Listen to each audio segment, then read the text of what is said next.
Assalamu alaikum dear students. I am the C lecturer of chemistry. I hope all of you are doing really good.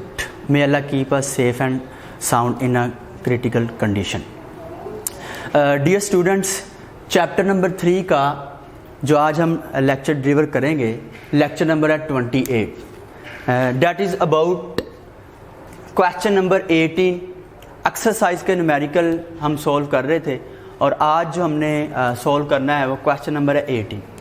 What's the statement of question number 18? A sample of krypton, noble gas है, with the volume of 6.25 decimeter cube and a pressure of 765 torr and a temperature of 20 celsius is expanded. उसको हमने heat करके expand किया गया है to a volume of 9.55 decimeter cube and a pressure of 375 torr. What will be the new temperature in celsius? जो question की requirement है कि आपने कैलकुलेट करना है न्यू टेम्परेचर, और वो कंडीशन जो लगा रहा है वो क्या है कि आपने उसको कैलकुलेट करना है इन सेल्सियस. ठीक है, तो गिवन डाटा जो है वो हमारे पास कौन सा है? जो इनिशियल वॉल्यूम है वो है 6.25 डेसीमीटर क्यूब. Got it. उसके बाद जी V2 जो है फाइनल वॉल्यूम है वो कितना हमारे पास? वो है 9.22 डेसीमीटर क्यूब. ओके जी. उसके बाद जी इनिशियल प्रेशर है वो है 765 torr, फाइनल प्रेशर है 375 torr, और जो टेम्परेचर है वो दिया गया है सेल्सियस में, लेकिन हमारा जो कंसर्न है वो है केल्विन में. तो हम क्या करेंगे, इसमें 273 ऐड कर देंगे और वो कन्वर्ट हो जाएगा केल्विन. अच्छा, अब क्वेश्चन की जो रिक्वायरमेंट है वो ये है कि आपने फाइनल टेम्परेचर फाइंड करना है. यहाँ पे एक टेक्निकल पॉइंट ये है कि यहाँ पे हम बॉयल्स लॉ भी नहीं लगा सकते, यहाँ पे चार्ल्स लॉ भी नहीं लगा सकते. What's the reason behind it? क्योंकि देखें, जो बॉयल्स लॉ होता है उसके अंदर जो आपका टेम्परेचर होता है वो कांस्टेंट होता है, और जो चार्ल्स लॉ होता है उसके अंदर आपका प्रेशर कांस्टेंट होता है. लेकिन यहाँ पे तो दोनों ही सिचुएशन नज़र नहीं आ रही. इट्स मीन डैट कि हम यहाँ पे लगाएंगे जनरल गैस इक्वेशन. तो जो जनरल गैस इक्वेशन है, general gas equation, according to general gas equation हमारे पास जो इनिशियल चीज़ें हैं वो लेफ्ट साइड पे रखेंगे, जो फाइनल है वो राइट साइड पे रखेंगे. तो initial pressure, initial volume, initial temperature, final pressure, final volume, final temperature. लेकिन यहाँ पे आपने देखना है कि यही तो हमने कैलकुलेट करना है. ठीक है, तो इस इक्वेशन को हम रीअरेंज करेंगे और ये जो इक्वेशन है ये बन जाएगी T2 is equal to P2 V2 T1 over P1 V1. अब इस इक्वेशन में हम वैल्यूज पुट करेंगे जो कि गिवन डाटा में दी गई हैं. तो जो P2 है वो है 375 torr, यहाँ पे आपने यूनिट भी मेंशन करने हैं. V2 है 9.22 डेसीमीटर क्यूब. T1 है 293, इसको सेल्सियस में था, हमने इसको केल्विन में कन्वर्ट किया इसलिए हमने केल्विन लगाया यहाँ पे. उसके बाद जी इनिशियल प्रेशर है 765 torr, इनिशियल वॉल्यूम है 6.25 डेसीमीटर क्यूब. अब यहाँ पे सबसे पहले हमने करना है क्या कि हमने यूनिट जो एक दूसरे से कैंसिल आउट होते हैं, ठीक है, वो हमने करने हैं. तो टोर से कैंसिल हो जाएगा, डेसीमीटर क्यूब से कैंसिल हो जाएगा. ठीक है, यहाँ पे जो यूनिट बचेगा वो बचेगा केल्विन. ऊपर वाली वैल्यूज़ को आपस में कैलकुलेट करेंगे, मल्टीप्लाई करेंगे, और जो नीचे है डिनोमिनेटर में उनको आपस में मल्टीप्लाई करेंगे और फिर इनको हम डिवाइड कर देंगे. तो आंसर विल बी 219.46 केल्विन.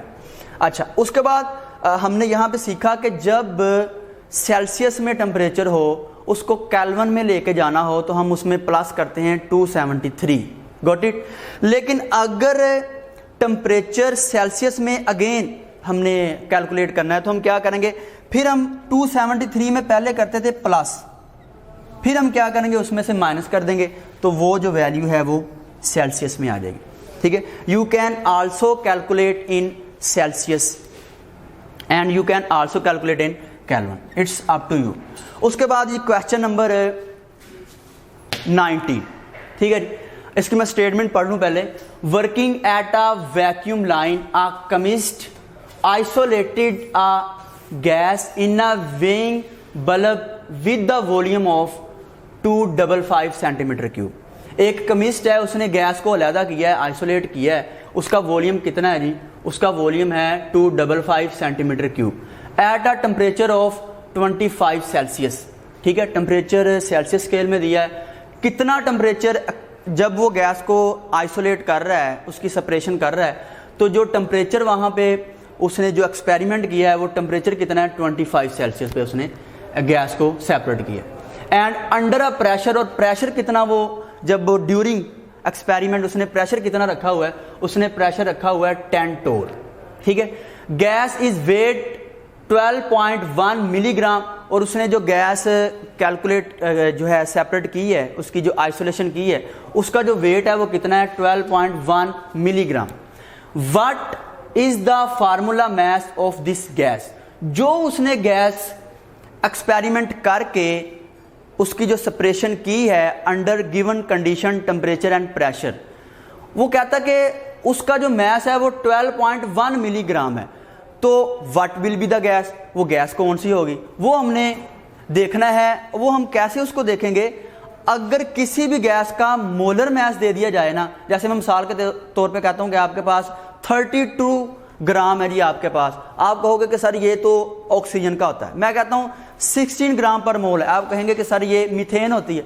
मैं कहता हूं 2 ग्राम पर मोल, आप कहोगे कि सर ये हाइड्रोजन होती है।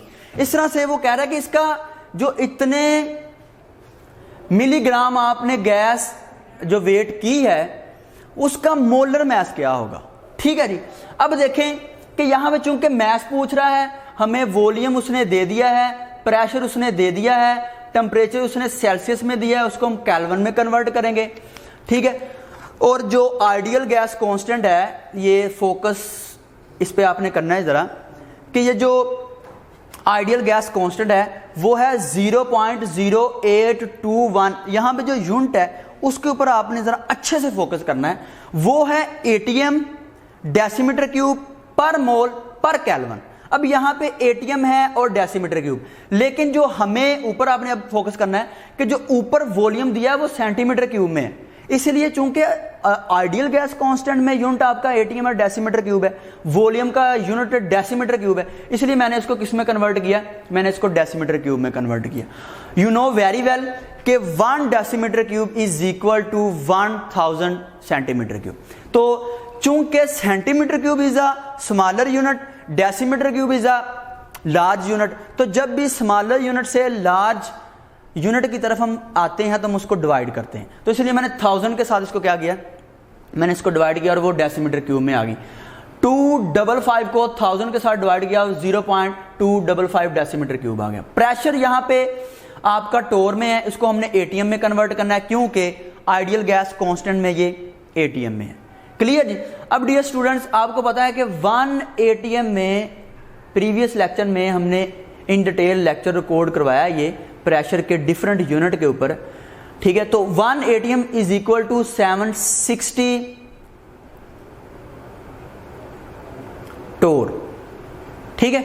अब इसको जब हमने टोर में लेके जाना है, हम क्या करेंगे? यहां पे हमें दिया गया है 10 एटीएम, तो इसको टोर में कन्वर्ट करने के लिए 760 से डिवाइड कर देंगे तो वो एटीएम में कन्वर्ट हो जाएगा। Got it. उसके बाद ये टेम्परेचर सेल्सियस में है तो इसको हमने 273 इसमें ऐड करना है, तो ये किस में कन्वर्ट हो जाएगा? केल्विन में। मैं उम्मीद करता हूँ हर चीज़ आपको अच्छे से समझ आ रही होगी, फोकस जो है वो आप कर रहे होंगे। तो इस तरह से हमने क्या करना है? हमने मोलर मास फाइंड करना है। तो प्रेशर भी गिवन है, वॉल्यूम भी गिवन है, आइडियल गैस कांस्टेंट भी गिवन है, उसकी वैल्यू भी गिवन है, टेम्परेचर भी गिवन है, लेकिन हमने कैलकुलेट करना है molar mass. And you know very well number of moles is equal to given mass over molar मास।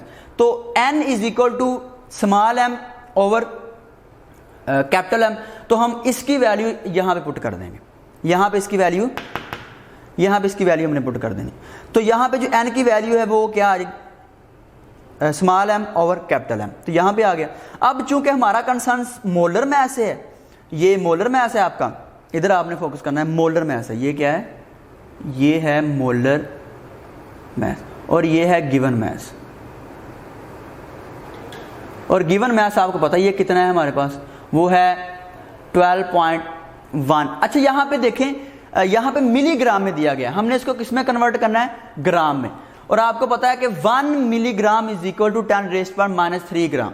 ठीक है, यानी कि मैं इसको 12.1 को मल्टीप्लाई करूंगा 10⁻³ से, तो वो ये ग्राम में कन्वर्ट हो जाएगा। तो ग्राम में ये वैल्यू आ जाएगी।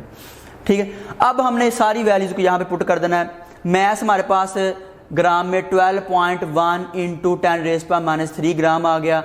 आइडियल गैस कांस्टेंट कितना है? 0.0821 ATM डेसीमीटर क्यूब पर मोल पर केल्विन आ गया। ठीक है, उसके बाद जी टेम्परेचर 293 केल्विन आ गया और प्रेशर जो है वो 0.0132 ATM आ गया, जिसको हमने टोर में था, हमने ATM में कन्वर्ट किया।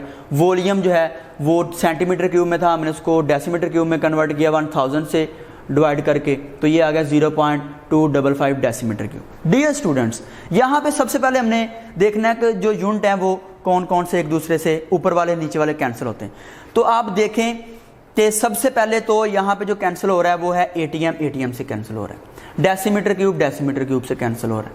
ठीक है, ये प्लस का माइनस का है, ये प्लस का है केल्विन, तो ये कैंसिल आउट हो गया।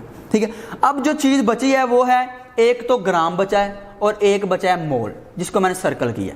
तो ऊपर वाली सारी वैल्यूज को आपस में मल्टीप्लाई करेंगे, फिर उसके बाद नीचे वाली वैल्यू को आपस में मल्टीप्लाई करेंगे, उन दोनों को ऊपर नीचे रख के डिवाइड करेंगे, तो आंसर आ जाएगा 87.94। अब यहाँ पे जो यूनिट बचेगा वो साथ हम लगा देंगे, वो है ग्राम पर मोल।